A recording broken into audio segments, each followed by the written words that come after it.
Welcome to the roller coaster of midlife. I'm your host, Lucy Q.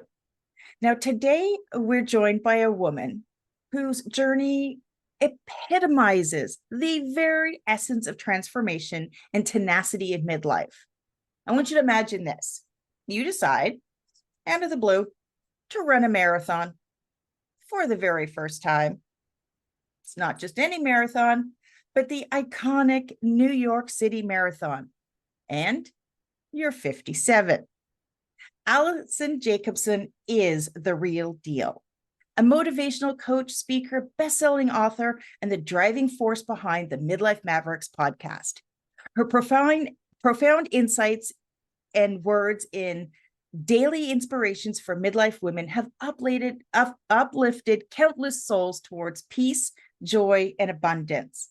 Alison's wisdom was birthed from overcoming life's adversities, be it the pain of loss, the challenges of caregiving, or twists of fate.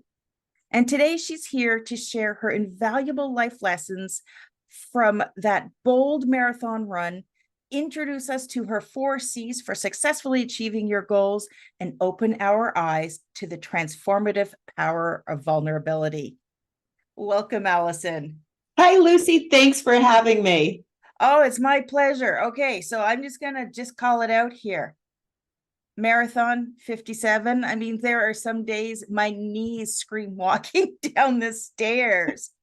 Well, I will tell you, it's one of those one and done. Everybody asks me, am I going to run another one? It's like, nope, I did this. I'm crossing it off my list. But what you have to know is this was never in my bucket list. Like, I know there are some people that are like, I want to run a marathon. Not me.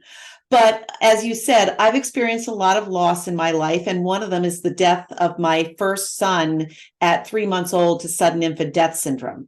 And in addition to being a coach, I am the CEO of a nonprofit called First Candle that addresses SIDS. And we have bibs for the New York City Marathon. And every year I would go and watch and cheer them all on. And then in 2021, I said, you know what? I'm going to run the marathon when I'm 60. And I said, that is a load of BS. If I don't do it now, that's just an excuse. And it was the 25th year anniversary of my son's death. So I said, I'm going to run the New York City Marathon. And I went home, told my husband, and he's like, well, I don't know. That's a big deal. And I went, game on.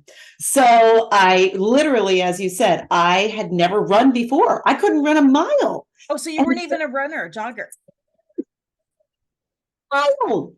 So I went from running 1 mile to running the New York City Marathon in 365 days. Holy shit. That's kudos to you. Thank you. Alison, that's incredible. Well, that's what we talk to my coaching clients about. You've got to have a powerful why. Right? Like if I had just said, I'm going to run the marathon, probably the first time I got injured or the first time I was tired and wanted to quit, I would have. But when I was running, at first I practiced on a treadmill. I created a photo board, and it was my son, Connor, 2 random women running, and then a dear friend who had just died of cancer. And as I was running, I created my playlist, and I had that picture of my son, my baby, as I was running. And that was my powerful why. And so that's what kept me going. And I have to tell you, crossing that finish line was the most inspiring, amazing thing, not just from a physical standpoint, because I was like, yeah, I'd never had a fitness goal, but just the emotional standpoint of accomplishing something that I never thought I could do. And that's what actually led me to my speaking and my coaching about the 4 C's. And I talk about the life lessons I learned from running the New York City Marathon. Okay, so first off, how long is a marathon? A marathon is 26.3 miles. And how long did it take you to run that? Well, so when they line you up for the marathon, I learned all these things. They line you up by how fast you run. So I was in the last wave, which I was okay with. But now keep in mind, daylight savings time had happened. So it was going to get dark. So I started at 11:30, and my goal was just to finish before the street sweeper started cleaning up behind me. So I did do it. I did it in 6 hours and 50 minutes. Okay, that's impressive. Yeah. I mean, I can't good. imagine running I have done some running on a treadmill. I don't like it that much. Yeah. And I've done it for maybe 20, 30 minutes. So I can't even wrap my head around running for 6 hours. Well, it was funny because at the Y, I would train at the Y on the treadmill, and there were days it was raining and nasty, so I would just have to keep hitting go, go, go. So I ran 13 miles on the treadmill at one point, and yeah, people were coming by the Y like, "What are you doing?" So take me on sort of your journey through those 6 hours. Let's break it up into 2-hour chunks. So what were the first 2 hours like compared to the next 2 hours compared to the final 2 hours? Well, Like and mentally, what were you working through? so so when I first started training, everybody said, "What training program are you doing?" And I'm like, "I'm doing the Forrest Gump. I'm just going to keep running."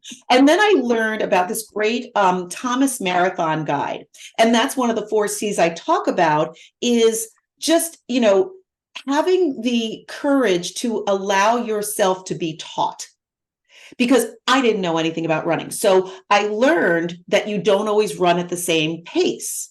You run at different paces at different times in the marathon. I also found out where the really hard times were. Like I learned at mile 16 is the Queensboro Bridge. And it is just a slow incline of like 5 degrees, and it's silent because there's nobody on the bridge. So that's a really rough one. And then I heard the last few miles running into the park, same thing. It's just this little incline, and you're at mile 25 and you're just dying at that point. So when I started out, I knew I needed to pace myself. I had no intention of, worrying about what everybody else was doing around me and the excitement. So when you're getting to the marathon, you start in Staten Island and you can take the ferry over there, and you are just surrounded by thousands and thousands of people all going on to the ferry. And I'm not very tall. I'm 5'5", and I had people towering over me. So you're just looking around, and then you pass the Statue of Liberty, and it's just the crowd truly does take you along, and people from all over the world. I heard German, I heard Spanish. You just make friends. And so at first, when you start out, it's so tight, you're just kind of running, running, running. So the first 2 miles is really a jazz. The second 2 miles is still fun. At that point, you're like, okay, I'm invested in this. I'm just going to do this. And I think when you get to Brooklyn, it's around mile 10. And Brooklyn is the best. People come out. It gets so crowded with throngs of people. You can only run about 2 or 3 people because they're just surging into it. And there's music, there's bands at every mile to get you going. So it is just, you literally are swept up by the crowd, and they're cheering you on. And I had my son Connor's name on the back of saying "running for Connor," and they're like, "Go run for Connor." And that just, it's literally like wind beneath your feet. And then I'd say, like I said, by mile 12, you're straining. Now, the other challenge was it was really hot. It was fall. It's always the first Sunday in November. You think it's going to be cool. It was 75 degrees. So I had on shorts. I was just dying of the heat. People were passing out from the heat because it wasn't anticipated. But you just kind of pace yourself. You walk a little bit, you run a little bit. And then, like I said, when I got to that mile 16, I cranked up my music, and I just literally put my head down and put my blinders on. And that's kind of another one of my life coaching things, is sometimes you just have to focus on that goal and tune everything else out and just keep that clarity and that focus, that eye on the prize. And so I did that. And then you find you get a burst of energy. And as it got darker outside, it got cooler, thank goodness. So I'd say by mile 21, all of a sudden I had this burst of energy, and I'm running, and my mom and my friends were all at about mile 23. And it was just so great to be seeing them and cheered on. And then you start getting into the park, and you're just dying. And there's people along there, and I'm like, almost there, almost there. They're like, yeah, as they're shaking their head no. And it's like, oh God. You're like, shoot me now. Exactly. But then as you're coming in, I don't care if you're dead last, there are the bleachers, there is such music, and they're cheering you on, and they know your name, and they're like, here's Alison Jacobson crossing the finish line. And it still gives me chills. It still gives me chills. The hardest thing, what they don't tell you, is after you finish mile 26, you have to walk out of the park. You've got another mile to mile and a half to walk out of the park. I'm like, this is just cruel now. That's adding insult to injury. But it is amazing. As you can see in the back, I've got my medal, because that it's just, it is, you forget sometimes what an achievement it is until somebody tells you. Yeah, absolutely. I mean, like I said, kudos to you, Alison. That's just, it's incredible. And I couldn't help but feel, as you're describing all the support that you were getting on this journey around, whether it was in Brooklyn or coming into the park, you had this unknown community around you. And I can't help but wonder and think about how differently we would be living our lives if we all knew that we had that crowd cheering us on. Exactly. And that is another thing. In fact, I just wrote a post about this yesterday, where unfortunately, as women, we constantly try to please. We constantly are, that peacemaker in the family or with friends. And we hold on to relationships where we are not supported for way too long, which is actually why I started my Facebook group, Midlife Mavericks, because no matter what your goal is, I could have had a bunch of people saying, oh, you're going to run a marathon? You've never run, you're 57. I don't know. You could really hurt yourself. If you don't have that support, you're never going to achieve your goals, because you're going to allow that self-doubt to get into your head. And you have got to create those radical boundaries. And granted, with family, it's not that easy, but you can choose the topics you decide to share with your family. And you have got to make sure you are surrounded by that support, especially when we're midlife women. And I think that's an important lesson, because it doesn't make a difference what we're choosing to take on as our marathon. It doesn't make a difference what that is. There is always going to be those people who are there telling that you can't. And that's okay, because they're speaking from their own fears, but it's our job to recognize that and to rise above it and to keep moving forward. It's like you were saying, in those final few miles, is to keep finding your pace, to keep moving forward. Despite what's going on around you, you have to find your own pace. Exactly. And pace is important, because this gets back to the comparison and things. So, sometimes it's literally, if I started out mile 1 thinking about 26 miles, I never would have done it. I would think about, okay, I have this far to mile 1. Now I'm going to go to mile 2. You've got to break down your goals into those small measures of success, because if it's too big, it's just overwhelming and you're never going to achieve it. And it gets to a point where it's just literally one foot in front of the other, just one more foot, one more foot.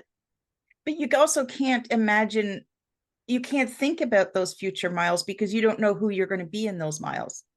And 100%. It's the same thing in our own journeys, is that, a lot of the time people get caught up on, all of the steps to get there. And it's like, no, what's the next best step? Mm-hmm. Because in that next best step, you are going to be a different person. I think so many people, you're right, they get paralyzed by the fear of, what do I do next? What if I make the wrong step? What if what if you don't? And it's almost like, I always give this example of, driving somewhere using your GPS. You know where you're going to go, but at some point the GPS may say, no, you're going to take this detour because there's traffic, or you may get a flat tire. You're not going to stop reaching your goal, but you've got to be okay with those detours in life. Yes. The detours are often where some of our most profound lessons are found. Oh man, absolutely. I couldn't agree more. Now let's dive into your 4 C's. Yeah. So again, I think a lot of this is based on what I learned from the marathon. But the first one is courage, right? You have got, whatever you're choosing to do, that goal, you've got to find the courage to do it. And you've got to find the courage, as we said, to say to friends, I need to back off from you if you're not going to be supportive of this. I need to have that unwavering confidence that I'm going to do this. The next one is clarity. And like we said, if it's not enough to say, I want to make $100,000. Why? What is this money going to bring you, right? I wanted to run the marathon, but it wasn't about running 26 miles. It was about me doing something to remember my son. It was me doing something to feel good about myself at 57 years old. So you've got to have that crystal clear clarity, whether it's opening a business, whatever it is, of why you're doing something, even if it's losing weight. Why do you want to lose weight? Is it to feel better about yourself? Is it to have more energy? What is it? Because there will be those missteps along the way. There will be those tough times. And if you're not crystal clear about what you're doing, you're not going to achieve it. The next one is that confidence. And man, we as women have such limiting beliefs and imposter syndrome. It is amazing how we will procrastinate over starting a business, and we think we have to have the perfect website, or we have to have the perfect branding colors, because we will just procrastinate. Or we will start something and say, oh no, I'm not good enough to do this. I can't do this. We have got to, men don't do that. Right? If men are applying for a job, they see two of the criteria, they're like, I'm perfect. A woman has to meet every criteria. And any job coach will tell you, you're never going to meet every criteria, nor does an employee think you're going to meet every criteria.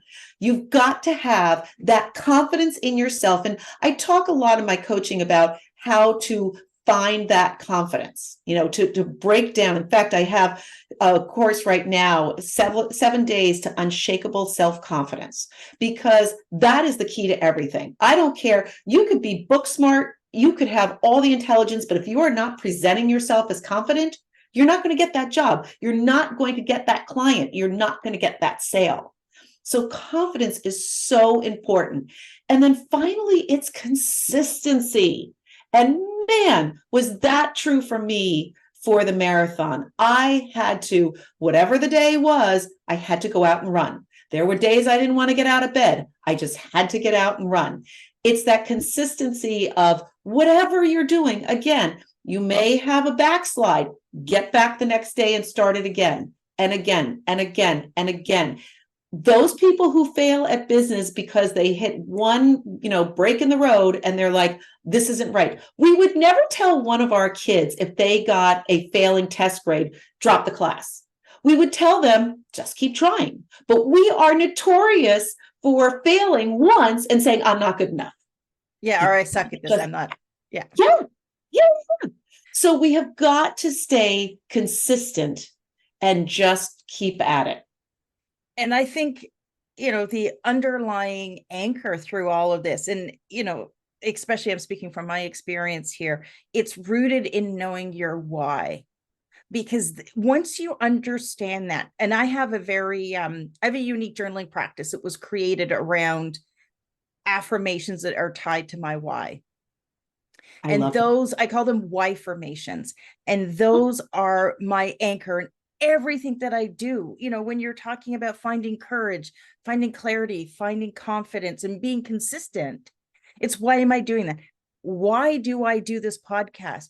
Because I remember the woman that at 44 fell down so far she almost tapped out. Mm-hmm. That is my why in everything that I do. And you're what's that? What's really cool? When we have our why, we love getting out of bed in the morning. Yeah. Yeah. It's a difference between having that alarm wake you up and choosing to get up and ask that question, what magic am I going to create today? Amen. Yes, exactly. I went through a really rough divorce, and because of that, I had to declare bankruptcy, and I have a son with intellectual disabilities, and it was a bad place I was in. And I started journaling about what do I want? And, I wanted happiness, I wanted success and everything. At the end of the day, at that point in my life, all I wanted was peace. That was my great and powerful why. I just wanted peace in my life. And then finally, knock on wood, that came. And so then I was like, well, what do I want next? And what I wanted next was never to have women go through what I went through. And how can I help them, guide them along this journey of midlife? And that's my great and powerful why now. And your truest form of why you'll actually discover is, like you mentioned, it's a feeling. It's not a tangible object, because your Yeah. future self, whatever you're trying to obtain, it's a feeling. It's that vibration that you're trying to get into alignment with. Yeah. Yeah. And you're willing to risk for your great and powerful why. You're willing to take chances for your great and powerful why. You're right. It all starts there. And for, it's a struggle. Every barrier you break through isn't the final one. There will always be another one. And the important thing to remember is, first of all, the other people around you, they're not paying attention to you. And if they are, and they're criticizing, then you have to step back and ask yourself, well, are they playing big? Yeah. Because if they're not playing big, if they've not found the courage and the confidence and the clarity to pursue their why, then why are you even worried about what they're saying? Oh my God. Yes. Yes. Yes. Yes. And I think that comes back to a lot of women. I'll never forget, I was talking to somebody about this last night when I got divorced, and there were a lot of people who I lost friendships. And I think it was because they saw me finally stepping into who I was and getting out of a situation that I wasn't happy in. And unfortunately, there are far too many women who stay in bad relationships for many reasons. And when they see someone doing what they want to do, it's hard. You made them uncomfortable Yeah. because you were sort of turning the mirror on them, Mm-hmm. and they were having to see aspects of their life that they weren't ready to see. Yeah. Yeah. I think it's very hard for women in midlife after having taken care of their kids and being a partner and taking care of aging parents. You forget your why. You have to kind of go back and remember, who were you before all these roles? Because you can recapture that great and powerful why. Sure, it's probably changed a little, but inside, who were you? What are your core values? What do you want to do, and who do you want to be? Oh, the V word, values. And that's something that's so underrated, because it's something that should be taught in school. We should, right from the get-go, understand who we are fundamentally as human beings, what drives us, what's important to us, what those values are, what those beliefs are. I didn't learn anything about them. I didn't even think it was a concept that I could fathom until Yeah. I was in my late 40s. Yeah. Well, it happened for me. That's funny you should say that, because I never thought about it either. It happened for me when I was younger than you, only because my son died.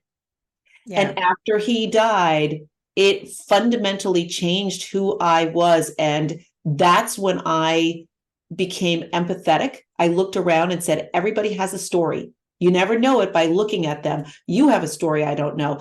Everybody has a story. And so that made me more compassionate and want to reach out to people and connect with people and help people. And sometimes it takes rocking your world to figure out your values. Yeah, it does. It does. It's unfortunate that we sometimes have to be brought to the point of pain before we start doing some of this work. But Oh, I think that's just the nature of who we are as human beings. yeah. Well, change is hard, right? Like Yeah.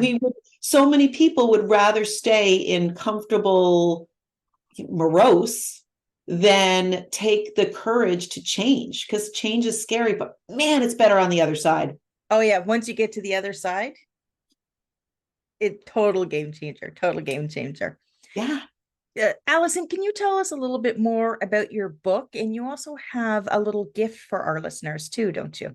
I do. So I have a really good freebie, 5 steps to release fear and live boldly, and some real practical tips on how to unravel that fear. There are, whether it's fear of your finances, fear of stepping out of your marriage, fear of getting a new job, whatever it is. So you can go to my website, alison-jacobson.com, grab that under freebies.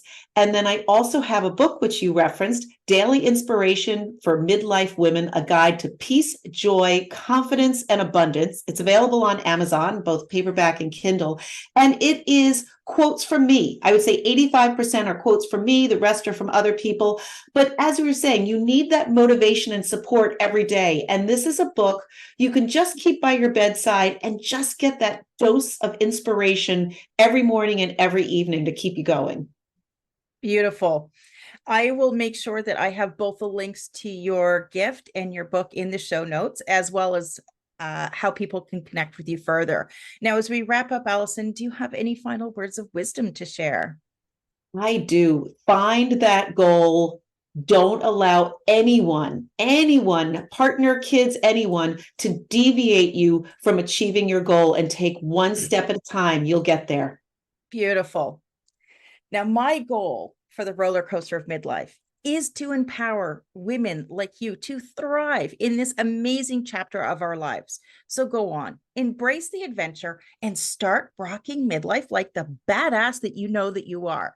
If you enjoyed this episode, please make sure to subscribe, leave a review, and share it with your friends, because our greatest gift is in our community.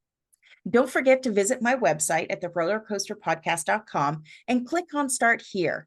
This is where you can get my free audio course, 3 Steps to Go from Hot Mess to Badass and Start Rocking Midlife.